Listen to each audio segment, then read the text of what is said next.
तो दोस्तों आप सभी लोगों को पता ही है, हम लोग जो भी बातें करते हैं as a investor business oriented ही रहते हैं। ठीक है, एंड इन्वेस्टर का हमेशा फोकस बिजनेस के ऊपर ही यहाँ पे रहना चाहिए। एंड बिजनेस की बात करें तो एक चीज तो कॉमन रहती है, कौन सी? यस, ढेर सारा कंपटीशन।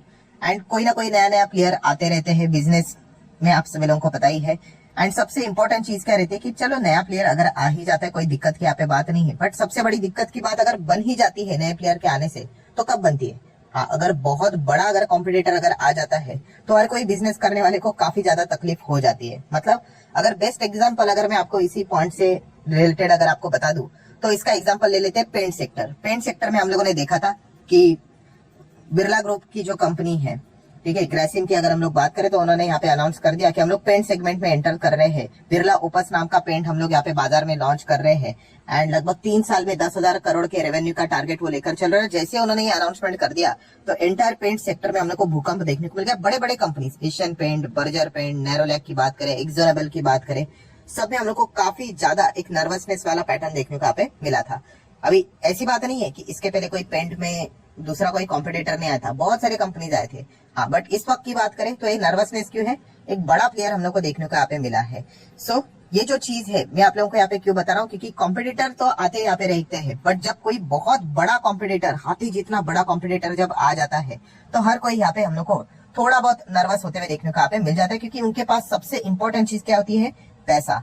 पैसा होता है प्लस नेटवर्किंग होती है, बहुत सारी चीजें, मतलब वो बाजार में काफी अच्छी तरीके से फटाक से घुल मिल सकते हैं। ये सारी चीजें उनके पास देखने को यहाँ पे मिल जाती है। एंड ऐसे अगर हम लोग बात करें दोस्तों, तो चीज एक सेक्टर में हम लोग को देखने को अभी फिलहाल मिल रही है, वो है वेल्थ मैनेजमेंट की बात करें या फिर ब्रोकिंग इंडस्ट्री की बात करें। अभी ब्रोकिंग इंडस्ट्री में तो आप सभी लोगों को पता ही है, बड़े बड़े प्लेयर्स हम लोग को कौन से देखने को मिल जाते हैं। एक है जीरोधा है, अपस्टॉक भी है, ग्रो भी है, 5 पैसा है, एंजल ब्रोकिंग है, पेटीएम की तो हालत अभी खराब ही देखने को मिल रही है। सो पहले अगर देखा गया तो आपको बताइए, शेयर मार्केट में एंट्री करना ही मुश्किल हुआ करता था, क्योंकि डीमैट अकाउंट खोलने के लिए आपके पास बहुत ज्यादा पैसा चाहिए होता था। बट बाद में ये जो डिस्काउंट ब्रोकिंग ने पूरा जो नक्शा था शेयर मार्केट का वो बदल दिया, और अभी हम लोग यहाँ पे कह सकते कि इतने सारे लोग शेयर मार्केट में आए कैसे? तो ये डिस्काउंट ब्रोकिंग के चलते। आप देख सकते हो डीमैट अकाउंट ओपन करना कितना इजी हो चुका है, कोई बड़ा पैसा यहाँ पे लगता नहीं है, बस कुछ चंद आप लोगों को कुछ रुपए यहाँ पे लगते हैं कुछ केसेस में, एंड आपका कुछ कुछ डीमैट अकाउंट तो फ्री में भी ओपन हो जाते हैं। एंड इसी चीज के चलते हम लोग यहाँ पे कह सकते हैं कि बहुत सारे लोग शेयर मार्केट में हम लोग को एंटर करते हुए देखने को मिले हैं। और यही जो प्लेयर जिन्होंने शेयर मार्केट का नक्शा बदल कर यहाँ पे रखा था, यही जो ब्रोकिंग वाले जो कंपनियां थे, अभी उनका बिजनेस हम लोगों को खतरे में देखने को यहाँ पे मिल सकता है, बिकॉज यहाँ पे एक बड़े हाथी का एंट्री यहाँ पे हो चुका है, जो कि जियो फाइनेंशियल सर्विसेज।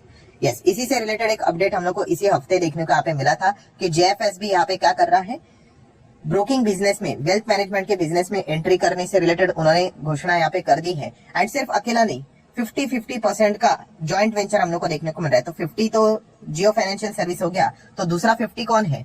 तो ब्लैक रॉक। आप सभी लोगों को पता है दुनिया की अगर एक्चुअल में देखा गया तो सबसे बड़ी अगर कोई कंपनी होगी ना एक्चुअल में, तो वो ब्लैक रॉक है। ठीक है, तो मतलब इतना ज्यादा पैसा इस कंपनी के पास है, इतना ज्यादा मतलब इन्वेस्टमेंट इस कंपनी के पास देखने को यहाँ पे मिल जाता है कि क्या ही बताओ। तो ब्लैक रॉक के साथ जियो फाइनेंशियल सर्विसेज ने यहाँ पे टाई अप किया है, और अब वो क्या करने वाले हैं? Wealth management and broking industry में के बिजनेस में हम लोग को एंटर करते हुए देखने को यहाँ पे मिल रहे हैं। तो यह आर्टिकल तो हम लोगों ने ऑलरेडी यहाँ पे पढ़ा था। ठीक है, आप देख सकते हैं वेल्थ मैनेजमेंट ब्रोकिंग बिजनेस में यहाँ पे वो ज्वाइन करते हुए देखने को मिल रहे हैं, एंड 50-50 का जॉइंट वेंचर हम लोग को फिलहाल तो देखने को यहाँ पे मिल रहा है। सो डेफिनेटली एक बड़ा प्लेयर हम लोगों को बाजार में देखने को यहाँ पे मिल रहा है। एंड आप सभी लोगों को पता है हमारे इधर जो डीमैट अकाउंट की संख्या अभी कितनी है? लगभग 15 करोड़ के आसपास टोटल नंबर बात करें मार्च 24 के डेटा के हिसाब से। एंड हमारी अगर आबादी की बात करें कितना है? 140 करोड़। ऑब्वियसली हर कोई तो यहाँ पे आएगा नहीं, बट फिर भी अगर हम लोग 50% भी पकड़ कर चले, 70 या फिर 50-60 करोड़ के आसपास, स्टिल काफी प्लेयर्स यहाँ पे आना बाकी है। और जो भी नई जनरेशन अभी निकल कर आने वाली है, वो सारे के सारे हम लोग को शेयर मार्केट की और डेफिनेटली एक कदम तो बढ़ते हुए जरूर देखने को यहाँ पे मिल जाएगी, बिकॉज अभी अवेयरनेस बढ़ते हुए देखने को मिला। और अवेयरनेस से भी ज्यादा अगर जैसे मैंने आप लोगों को बताया ना कि अगर हम हमारे पास्ट एक्सपीरियंस के हिसाब से अगर मैं आपको बता दूं, तो पहले डीमैट अकाउंट ओपन करना ही झंझट वाला काम हुआ करता था और पैसे भी चाहिए होते थे। सो अभी के अगर हम लोग बात करें, सारी चीजें एकदम फटाफट हम लोग को स्टार्ट होते हुए देखने को मिल चुकी है। तो इस बिजनेस सेगमेंट में भी काफी अच्छा खासा ग्रोथ हम लोग को देखने को मिल रहा है। एंड इसीलिए अगर देखा गया तो हम लोग को क्या नजर आ रहा है कि जियो फाइनेंशियल सर्विसेज भी ये जो हेल्दी ग्रोथ नजर यहाँ पे आ रही है डीमैट अकाउंट सेगमेंट में, उसमें वो भी अपनी किस्मत यहाँ पे आजमाना चाहते हैं। एंड इसी चीज के चलते ये अनाउंसमेंट हम लोग को होते हुए देखने को यहाँ पे मिला है। सो ये जो एग्जिस्टिंग प्लेयर हम लोग को देखने को यहाँ पे मिल रहे हैं, तो डेफिनेटली ये भी अलर्ट यहाँ पे हो चुके होंगे, क्योंकि इतना बड़ा प्लेयर आएगा तो आप सभी लोगों को पता ही है, जियो ने इसके पहले भी काफी सारे मार्केट को डिस्टर्ब करके यहाँ पे रखा हुआ है। जैसे कि अगर आप टेलीकॉम के बिजनेस की बात करो, वहां पे तो हालत देख सकते हो बाकी प्लेयर्स की क्या करके रखी हुई है। देन उसी के साथ साथ रिटेल के बिजनेस में वो लिस्टेड नहीं, अगर वो लिस्ट हो जाएगी तो आप देख सकते हो उनका जो एक्चुअल में मार्केट कैप है वो समवेयर अराउंड 8 लाख करोड़ से भी पार हम लोग को देखने को यहाँ पे मिल रहा है। सो डेफिनेटली हम यहाँ पे कह सकते हैं ये जो बाकी के प्लेयर्स है वो काफी अलर्ट यहाँ पे होंगे। वो जरूर देखेंगे कि जियो फाइनेंशियल सर्विसेज इनके बिजनेस में हम लोग को आते हुए देखने को यहाँ पे मिल रहा है। और ये बेसिकली करते क्या है, देखिए कोई भी बिजनेस में अगर आपको एंट्री करना है ना, एंड वहां पे मार्केट अगर आपको कैप्चर करना है, आपको कुछ ना कुछ इंसेंटिव देना पड़ेगा भाई, वरना आप जाओगे क्यों। अगर मैं मेरे भी ब्रोकर की मैं बात करूं, ठीक है, मैं भी जो ब्रोकर इस्तेमाल करता हूं, ठीक है, मैं खुश हूं उसमें, मुझे क्यों शिफ्ट करना है, मुझे नहीं करना है शिफ्ट। हाँ, तो कुछ अगर ये एक्स फैक्टर अगर देंगे, जो कि देना ही पड़ेगा, तभी जाके लोग क्या करेंगे, शिफ्ट करने का विचार करेंगे। पहले क्या हुआ करता था, बहुत सारे चार्जेस हुआ करते थे। अगर मैं बैंकिंग ब्रोकर्स की बात करूं, वो तो डिलीवरी के ऊपर भी चार्जेस लेते हैं। तो ये जो डिस्काउंट ब्रोकर आते हुए देखने को मिले, उन्होंने यहाँ पे क्या कर दिया, डिलीवरी के ऊपर जो ब्रोकर जो चार्जेस लगते हैं वो उन्होंने यहाँ पे हटा दिए, जीरो ब्रोकरेज यहाँ पे कर दिया। सिर्फ डिलीवरी की अगर बात करें तो मतलब कुछ तो आपको देना पड़ेगा, ठीक है। उसके बाद टेक्नोलॉजी लानी पड़ेगी, इंटरफेस अच्छा यहाँ पे करना पड़ेगा, वो तो अलग चीजें यहाँ पे रहेगी, बट कुछ तो एक्स फैक्टर डालना पड़ेगा। अभी वही देखने वाली बात है कि जियो फाइनेंशियल सर्विसेज कौन सा एक्स फैक्टर लेकर आते हैं। बिकॉज इन्होंने जब टेलीकॉम की अगर हम लोग बात करें, जब उन्होंने यहाँ पे एंट्री की थी, आप सभी लोगों को पता है, उन्होंने क्या कर दिया था, फ्री में बांटा था सब कुछ, ठीक है। तो उसके बाद हम लोगों ने देखा था एक दिन में 28 GB मिलता था, उन्होंने पर डे 1 GB के, मतलब फटाफट ये सारी चीजें यहाँ पे लॉन्च करना यहाँ पे स्टार्ट कर दी। मतलब आप समझ सकते हो कि मार्केट को कैसा चेंज करके रखा। आई गेस मैंने सही बोला कि मतलब एक महीने में पहले हम लोग को 1-2 GB मिलते हुए देखने को मिला था, वो उन्होंने पर डे के हिसाब से स्टार्ट किया, ठीक है। सो मतलब इस प्रकार के कुछ ना कुछ आप लोगों को नई चीजें यहाँ पे लानी पड़ेगी बाजार में, तब जाके लोग अट्रैक्ट होते हैं, और ये चीज करने में काफी पैसा लगता है। तो इसीलिए अगर देखा गया तो जियो फाइनेंशियल सर्विसेज के पास भाई पैसों की तो कोई कमी है नहीं। तो इसलिए मैंने शुरुआत में क्या बोला, कॉम्पिटिटर तो ऐसे कितने आगे, और भी बहुत सारे डिस्काउंट ब्रोकर आ गए, बट हाँ, जब इस प्रकार का बड़ा प्लेयर आता है जो कि कैश बर्न कर सकता है, जिनके पास काफी पैसा होता है, तो हर कोई थोड़ा सा चौकन्ना होते हुए देखने को मिल जाता है। और अगर हम लोग बाकी की भी चीजों की बात करें जियो फाइनेंशियल सर्विसेज की, अगर बिजनेस के भी लेकर, तो हर एक मतलब फाइनेंस पिलर को वो टच करने की कोशिश कर रहे हैं। जैसे कि अगर देखा गया, लोन तो उनका कोर सेक्टर है ही, लोन में जैसे यहाँ पे एंटर करे तो बाकी के बजाज फाइनेंस की बात करें, चोलामंडलम की बात करें, श्रीराम फाइनेंस की बात करें, सबके साथ इनकी जबरदस्त कंपटीशन यहाँ पे रहने वाली है। देन रिटेल का जो बिजनेस है वो इनके लोन वाला बिजनेस को ग्रो करने में मदद करेगा, जियो का बिजनेस इनको लोन के बिजनेस को ग्रो करने में मदद करेगा, म्यूचुअल फंड के बिजनेस में भी वो यहाँ पे ऑलरेडी अनाउंसमेंट कर चुके हैं, एंट्री यहाँ पे कर चुके हैं। इसके साथ इसके लिए भी उन्होंने ब्लैक रॉक के साथ ऑलरेडी टाइप करके यहाँ पे रखा हुआ है। एंड ब्लैक रॉक तो अगर देखा गया तो एएमसी से रिलेटेड ही कितनी बड़ी कंपनी हम लोग को देखने को यहाँ पे मिल जाती है, जिसमें इनका एक्सपर्टीज भी है। देन अगर देखा गया तो इस चीज के चलते HDFC mutual fund, UTI, Aditya Birla Sun, then Nippon जैसे कंपनीज को भी जबरदस्त कंपटीशन हम लोग को मिलते हुए देखने को मिलने वाला है, बिकॉज ये भी एक ग्रोइंग सेगमेंट है। तो यहाँ पर भी आप लोगों ने अच्छा तरीके से फोकस यहाँ पे रखना चाहिए। देन अगर देखा गया तो इंश्योरेंस सेगमेंट भी अंबानी के रडार के ऊपर देखने को मिला है, जिससे रिलेटेड ऑफिशियली अनाउंसमेंट खुद उन्होंने AGM में की थी 28 अगस्त 2023, पिछले साल का जो AGM था, जहाँ पे उन्होंने कहा था कि हम एक्सपांड करेंगे इंश्योरेंस सेक्टर में भी एंट्री करके, जहाँ पे हम लॉन्च करेंगे life general health insurance product. और ये बात खुद मुकेश अंबानी ने बात बोली थी, और उन्होंने ये भी कहा था क्या कि हम विदेश से कोई ना कोई एक प्लेयर के साथ टाइप करने की कोशिश करेंगे करके।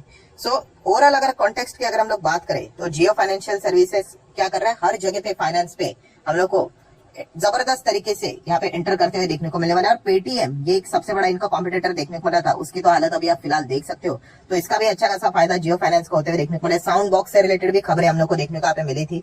तो बहुत कुछ चीजें हम लोग को ये कंपनी में हलचल तो जरूर होते हुए देखने को मिल रही है, ठीक है। ये कंपनी का बिजनेस अभी तक तो स्टार्ट नहीं हुआ है, जैसे कि आपको बताइए सारी चीजें वर्किंग प्रोग्रेस यहाँ पे जारी है। बट फ्यूचर की अगर हम लोग यहाँ पे बात करें, एंड अगर जिस सेगमेंट में ये काम करने की कोशिश कर रहे हैं, वहां पे जबरदस्त ग्रोथ हम लोग को देखने को मिल रही है, तो डेफिनेटली JFS आने वाले समय में काफी अच्छा काम कर सकते हैं। इसका पोटेंशियल जरूर नजर आता है, ठीक है। जो बिजनेस को देखेगा नहीं वो क्या करेगा, 362 का मान लो 262 हो गया भाई, वो रोना स्टार्ट करेगा, भाई हम तो ट्रैप हो गए, हम फंस गए, वो निकल जाएंगे, ठीक है। शेयर मार्केट है भाई, 262 क्या 200 भी हो सकता है, ये चीजें चलती रहती है, ठीक है, मार्केट है।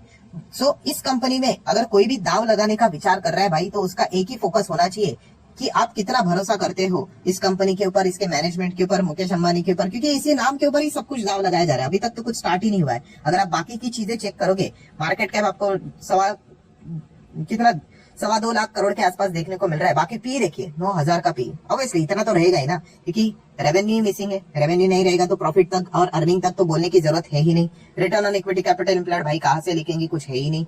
तो जो भी कुछ यहाँ पे लगाया जा रहा है दाव, जो भी वो नाम के ऊपर ही लगाया जा रहा है, ठीक है। अगर ये जियो नहीं होता ना, कोई XYZ फाइनेंशियल सर्विसेज होता, तो भाई इतना तो ये स्टॉक ऊपर जाता भी नहीं, कोई इसकी चर्चा भी नहीं करता है। तो जो भी चर्चा विर्चा जो भी हो रही है वो इसी चीज के चलते हो रही है कि हाँ भाई मुकेश अंबानी की कंपनी ग्रोथ सेक्टर नजर आ रहा है, बड़ी मैनेजमेंट की टीम देखने को मिल रही है। केवी कामत एंड बड़े बड़े हम लोगों को और भी जो मैक्लारेन जैसी कंपनीज में हेड रहे थे उनको भी उन्होंने यहाँ पे अपॉइंट करके यहाँ पे रखा हुआ है।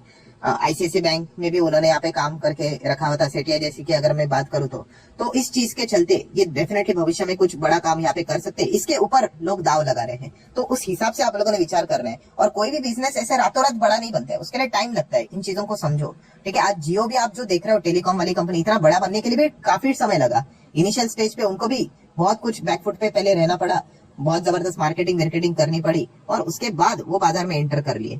तो ये चीज हम लोगों को यहाँ पे जरूर पता होनी चाहिए कि अगर आप किसी भी सेगमेंट में जाते हो, बिजनेस को समझते हो, तो आपको पता है कि बिजनेस को ग्रो करने के लिए भाई जबरदस्त टाइम देना पड़ता है। कोई भी कंपनी आप XYZ आपके सामने कोई भी अगर मल्टीबैगर आ भी रहा होगा तो कोई वो रातों रात नहीं बना है, बहुत समय लगता है। तो ये बेसिक चीजें भी हम लोग को डेफिनेटली पता है यहाँ पे होनी चाहिए। तो अगर आप चाहो तो JFS को स्टडी कर सकते हो। अब ये देखने वाली बात होगी कि ये बाकी के जो डिस्काउंट ब्रोकर जो हम लोग को देखने को यहाँ पे मिले, जिन्होंने जबरदस्त तरीके से बिजनेस करके यहाँ पे रखा हुआ है ब्रोकिंग इंडस्ट्री में, शेयर मार्केट से रिलेटेड अगर बात करें तो अभी ये JFS के साथ कैसे टैकल करेंगे, ये एक देखने वाली बात होगी, क्योंकि बड़ा प्लेयर हम लोग को देखने को मिल रहा है। सो आशा करता हूँ वीडियो हेल्पफुल लगा होगा, तो चाहो तो आप इसको लाइक एंड शेयर कर सकते हो। मिलते हैं नेक्स्ट वीडियो में, तब तक के लिए बाय बाय।